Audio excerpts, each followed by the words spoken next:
જય શ્રી કૃષ્ણ, જય શ્રી કૃષ્ણ એ બા. જય શ્રી કૃષ્ણ બેટા, આવો આવો. ક્યાં પાછળ રહી ગઈ હતી? જય શ્રી કૃષ્ણ. તમને મળવાની ઉતાવળમાં હું એને પણ પાછળ ભૂલી ગયો. બોલો. આ સામાન નથી કાઢવો. સામાન હવે લઈ આવશો, ગાડીમાં તો પડ્યો છે ને, ક્યાં ભાગી જવાનો છે? બાને મળવાની ઉતાવળમાં હું બધું જ ભૂલી ગયો, સામાન લાવવાનું પણ અને મીરાને લાવવાનું પણ. સારું થયું, બસ મજામાં હો. આ તમે આવ્યા ને બધી ઉપાધિ જતી રહી. બોલ. આ દેવાંગભાઈ ને દામિની દેખાતા નથી. હા યાર, આહા, જય શ્રી કૃષ્ણ. જય શ્રી કૃષ્ણ. કેમ છો? બસ મજા મજા. તું કે? હા, હું પણ મજામાં. તમે લોકો બેસો, હું પાણી લઈ આવું. અરે બેસો. હા, હું છું ને. તમારે તડકામાંથી આવ્યા છો? 4 વખત જ્યુસ પીધું છે રસ્તામાં, એટલે હવે રહેવા દો. દેવાંગભાઈ નથી દેખાતા. ક્યાં છે દેવાંગભાઈ? દેવાંગ સૂતા છે. એકચ્યુઅલી કાલે રાત્રે ઓવરમાં એમને કામ કરી લીધું ને, એટલે સૂતા છે.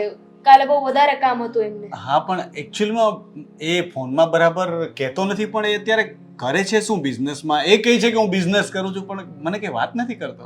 વાહ, બિઝનેસ પૂછે છે. કયો? બસ શું કહેવાનું, કાંઈ કામ કરતો નથી.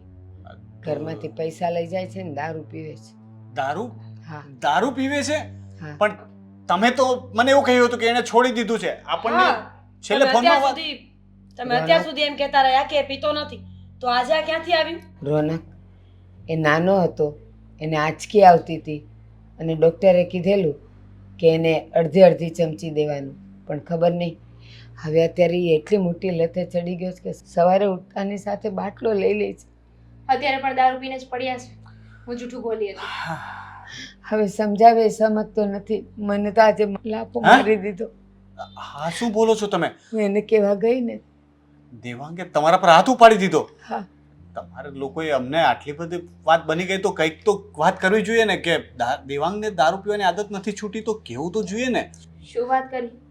એક તો તમે ત્યાં તમારી રીતે તમારું જીવન જીવતા હોય, એમાં આવી બધી વાતો તમને કરવાની. કરવી પડે દામિની. એ રોનકથી ડરે છે થોડા. કદાચ રોનક વાત કરીને સુધરી જાય તો સારું ને. અને તારી આખી જિંદગીનો સવાલ છે. તું એ વિચાર. અત્યારે બધું સારું લાગે છે, પણ 2-5 વર્ષ જશે ને પછી ખબર પડશે. અત્યારે દેવાંગભાઈ દારૂ ને પીવે છે અને 5 વર્ષ પછી એ જ દારૂ દેવાંગભાઈ ને પીશે ત્યારે 5 વર્ષ પછી ને, બસ આ જ વાત હમણાં મેં દેવાંગને સમજાવી. પણ મને કહે છે કે હું સાબિત કરી શકું છું કે હું દારૂને પીઉં છું, દારૂ મને નહીં. તમે એકવાર વાત કરી જુઓ. કદાચ એ તમારી વાત માની જાય તો. એ સમજતા કેમ નથી કે જો દારૂ આટલો સારો હોત તો એના પર પ્રતિબંધ શું કામ હોત? લોકોના ઘરના એને શું કામ રોકતા હોત દારૂ પીવાથી? મીરા, હવે દેવાંગ હાથમાંથી જતો રહ્યો છે. કોઈનું સાંભળતો નથી, સમજતો નથી, માનતો નથી. પણ બા, એમાં પણ તો વાંક તમારો જ છે ને. અત્યાર સુધી ક્યારેય કંઈ કહ્યું જ નથી. જ્યાં સુધી અમે ઘર મૂકીને ગયા ને ત્યાં સુધી રોનક એમનું ધ્યાન રાખ્યું છે. તમે તો હંમેશા પક્ષ જ ખેંચ્યો ને. ભાભી, હા, પક્ષ ખેંચ્યો, કારણ કે ડૉક્ટરે કીધું હતું. પણ ડૉક્ટરે એવું નહોતું કીધું કે મોટો થાય એટલે બાટલા ભરી ભરીને પીવે. હા, પણ છુપાવવાની જરૂર પણ નહોતી ને. હું જ્યારે તમને ફોનમાં પૂછતો કે દેવાંગ શું કરે છે તો તમે શું કહેતા? એ તો એનો ધંધો કરે છે અને દારૂ તો બિલકુલ પીતો જ નથી. તમે દર વખતે એની ભૂલોને છાવરી છે. મોટા ભાઈ, એમાં પણ અમારી મજબૂરી હતી. બાએ કહ્યું ને કે આજે એમના ઉપર હાથ ઉપાડ્યો હતો. જો મેં તમને કહેવાની કોશિશ કરી અને એમને ખબર પડે તો તમને નથી ખબર કે અમારી સાથે શું કરી શકે છે. ભૂલ થઈ ગઈ. હા, આપણે લોકો અલગ થયા ને એ જ ભૂલ થઈ ગઈ. જો આપણે અલગ ન થયા હોત ને તો કદાચ વાત આ લેવલ સુધી ન પહોંચી હોત. એમાં પણ તો દેવાંગભાઈને જ વાંધો હતો ને. સાથે રહેતા હતા, રોજના ઝઘડાઓ હતા ઘરમાં. ક્યારેક કોઈ વસ્તુ તૂટે, ક્યારેક એકાદાનું માથું ફૂટી જાય. રોજ નવી નવી રામાયણના હિસાબે જ હું નોખી થઈશું. એ વાત બરાબર છે, પણ હવે આ લોકોએ આપણા ગયા પછી ખુશ તો નથી ને. ગમે તેમ તો એ લોકો પણ આપણો પરિવાર છે ને. દેવાંગ મારો ભાઈ છે. હવે એ દુઃખી થાય તો પણ સરવાળે તો આપણો પરિવાર જ દુઃખી થશે ને. હા, પણ તમે આજે દેવાંગભાઈ ઉઠીને એટલે એકવાર વાત કરો, સમજાવો એને. મને વિશ્વાસ છે કે જરૂર માનશે. આ દામિનીને શું સમજવાનું આમાં? પારકા ઘરેથી આવીને આપણા ઘરને સંભાળી રહી છે, છતાં પણ એને તો ગાળો જ ખાવાની, માર જ ખાવાના ને. બિચારી દામિનીને પણ આજે પીને અંદર જઈને કે રસોઈ ક્યાં છે, મારે ખાવું છે. આણે હજી નહોતું કર્યું કારણ કે ટાઈમ નહોતો થયો. બધા વાસણ પછાડીને બધું નીચે નાખી દીધું. આણે પાછા બધાય વાસણ ઠેકાણે મૂક્યા. બિચારી એક તો ઈ એને લઈને અંદર અંદર બળતી હોય. બા ચિંતા ન કરો, રોનક વાત કરી લેશે. મને એક વાત સમજાવો કે આપણું આ ઘર ચાલે છે કઈ રીતે? તમે લોકો આ પૈસાનું કેવી રીતે મેનેજ કરો છો? થોડું ઘરકામ કર્યું. ઘરે બાના ઓળખીતા છે જે ઘરે સાડીઓ ને એવું બધું નાખી જાય છે, બસ એમાંથી જ.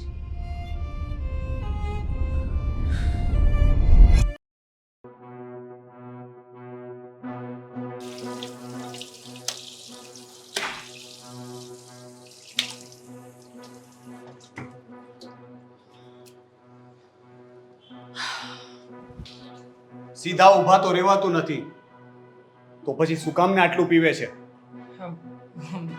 મોટા ભાઈ તમે કોણ પીવે છે? મેં કોઈ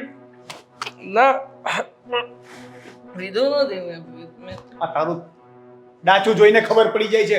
આંખો જો તારી હજુ પણ દારૂ ભરેલો હોય ને એવું લાગે છે આંખોમાં. એ તો જરાક જરાક પીધું હતું, પણ તમને શું વાંધો છે? હા, ઘર છોડીને તો નીકળી ગયા છો, હવે તમને સમાજની બીક નથી, આ ઘરની કોઈ પરવા નથી, તો પછી મારી ચિંતા શું કામ કરું છું? કોઈ જરૂર નથી અમારે ચિંતા કરવું. બેસ. નહીં, મને ઊભા તો રહેવાતું નથી. બેસ અહીંયા બેસ, મારે વાત કરવી છે. તો હું બેસું.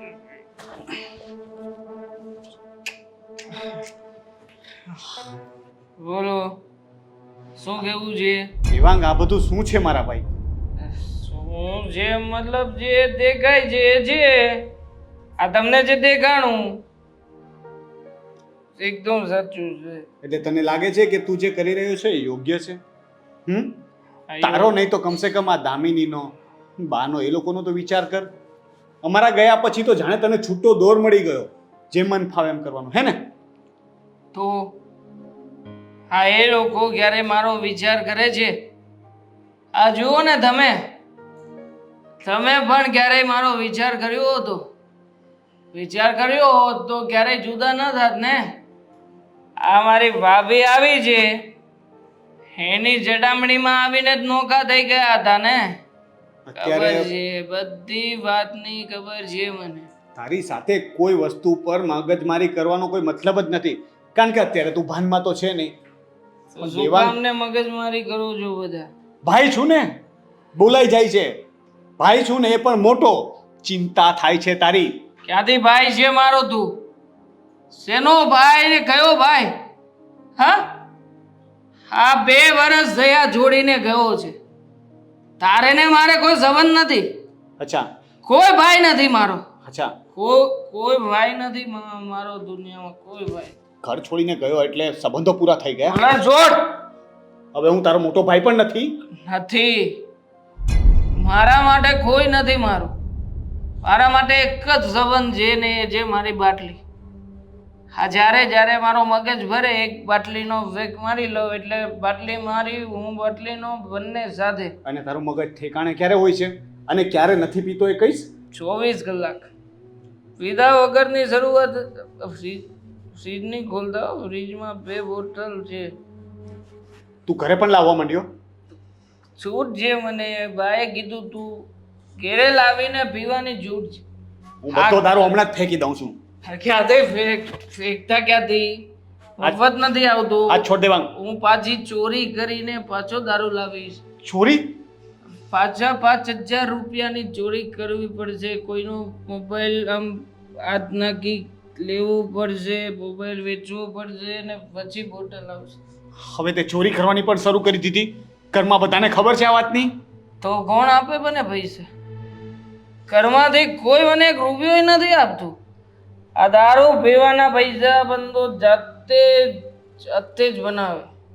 દેવાંગ સમજવાની કોશિશ કર. એકવાર પકડાઈ ગયો હતો, 2 લાફા માર્યા, પછી કીધું કે પીધેલો છે, જવા દો. જવા દે ને. તારી સાથે વાત કરવી એટલે પથ્થર સાથે માથા ફોડવા જેવું છે, જે હું અત્યારે કરી રહ્યો છું.